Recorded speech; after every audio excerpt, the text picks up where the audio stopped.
अनाया, आपने पढ़ाई की? नहीं दीदी, से मस्ती मस्ती। अनाया, समर वेकेशंस का मतलब होता है बहुत सारी मस्ती और थोड़ा सा हॉलीडे होमवर्क, जो बहुत इम्पोर्टेंट होता है करना। तो मैं आज आप लोगों को और अनाया को एक स्टोरी सुनाऊंगी, दो बहनों के बारे में। तो अगर आपको वो स्टोरी अच्छी लगी तो लाइक जरूर कर देना और 60,000 लाइक्स जरूर पहुंचा देना। तो चलिए हम मजेदार स्टोरी सुनते हैं। दोस्तों, बात बहुत पुरानी है। रिया अपने मम्मी पापा और छोटी बहन रीमा के साथ नई नई पुणे शिफ्ट हुई थी।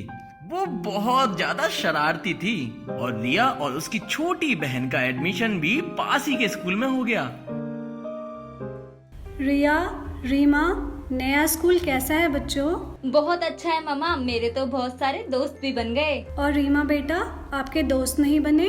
बने ना मम्मा, सौरभ और श्रुति मेरे बहुत अच्छे दोस्त हैं और मैम को मेरी हैंडराइटिंग भी बहुत पसंद है।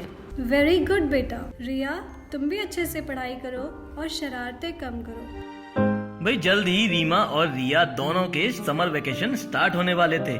दोनों बहुत ज्यादा एक्साइटेड थी। मम्मा समर वेकेशंस में हम कहाँ चलेंगे? चलो ना गोवा चलते हैं। हाँ बेटा, जरूर चलेंगे। अरे बेटा रीमा, तुम्हें कहीं नहीं जाना इन समर वेकेशंस में? हाँ पापा, हम हिमाचल प्रदेश चलते हैं, वो बहुत सुंदर है और तो और उसे मिनी स्विट्जरलैंड भी कहा जाता है। अरे वाह रीमा, तुम्हें इतना सब कैसे पता? क्योंकि मैंने अपना होमवर्क कंप्लीट कर लिया है और मुझे इस टॉपिक पर एक एसे लिखना था। इतनी जल्दी? हाँ पापा, ताकि जब हम वेकेशन से वापस आएं तब मेरा सारा होमवर्क कंप्लीट हो और कोई प्रॉब्लम भी ना हो। शाबाश रीमा बेटा। रिया बेटा, तुमने भी अपना होमवर्क कर लिया ना? हाँ मम्मा, मैंने भी कर लिया। तो चलो सब अपनी अपनी पैकिंग कर लो। रिया ने अपना होमवर्क बिल्कुल भी नहीं किया था, पर वेकेशन डिले ना हो जाए इसलिए वो झूठ बोलती है।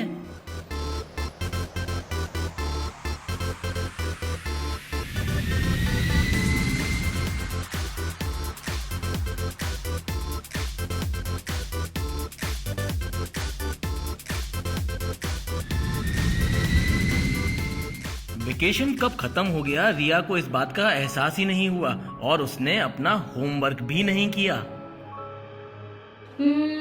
हाँ मम्मा, मैंने भी कर लिया। अब भाई वेकेशन तो ओवर हो चुके थे और रिया अपना होमवर्क जल्दी जल्दी जैसे तैसे कंप्लीट करने लगती है। दीदी, तुमने अपना होमवर्क कंप्लीट नहीं किया?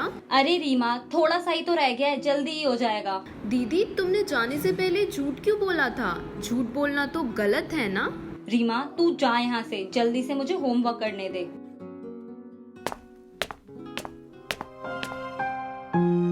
होमवर्क करते करते रिया को पता ही नहीं चलता है कि वो कब सो गई और सुबह होते ही माँ दोनों बच्चों को उठाती है। बेटा रीमा, रिया उठ जाओ, स्कूल के लिए लेट हो जाएगी दोनों को। अब रिया होमवर्क ना करने के कारण क्लास में बहुत ही डरी हुई होती है। तभी टीचर बोलती है, जिसने अपना होमवर्क नहीं किया उनके मम्मी पापा को बुलाया जाएगा। रिया की मम्मी को फोन जाता है और उन्हें पता चलता है कि भाई रिया ने तो अपना होमवर्क किया ही नहीं। और फिर रिया की मम्मी स्कूल जाती है। जब वो जाती है तो उससे एक टीचर टकराती है जो उसकी पुरानी क्लासमेट थी, जिससे वो बहुत ही चिढ़ती थी। तो आप हैं रिया की मम्मी? हाँ, मैं ही हूँ। अरे बाप रे, वो तो उसकी मम्मी को बहुत भला बुरा सुनाती है और रिया ये सब चुप करके देख रही होती है। उसे बहुत ज्यादा बुरा लगता है। एक छूट की सजा मुझे इतनी बुरी मिल रही है कि मेरी वजह से मम्मी की भी बेइज्जती हो गई। आई एम सॉरी मम्मा, मुझे नहीं पता था एक झूठ आपको इतनी परेशानी में डाल देगा। आज के बाद मैं ऐसा झूठ कभी नहीं बोलूंगी और अपना होमवर्क हमेशा टाइम पे करूंगी, ताकि आपको ऐसी प्रॉब्लम का सामना दोबारा ना करना पड़े। ठीक है। तो देखा आपने दोस्तों, कई बार एक छोटा सा झूठ भी आपको और आपकी फैमिली को बहुत ज्यादा मुश्किल में डाल सकता है। तो ऐसा बिल्कुल मत करना, क्योंकि झूठ बोलना बहुत बुरी बात होती है। तो अनाया तो चली गई हॉलीडे होमवर्क करने। आपको समझ आया ना हॉलीडे होमवर्क करना कितना जरूरी है। और अगर आपको ये हॉलीडे होमवर्क से रिलेटेड स्टोरी अच्छी लगी तो सब्सक्राइब जरूर कर देना। तो मिलती हूँ मैं आपको अपने नेक्स्ट वीडियो में, तब तक के लिए take care and bye bye.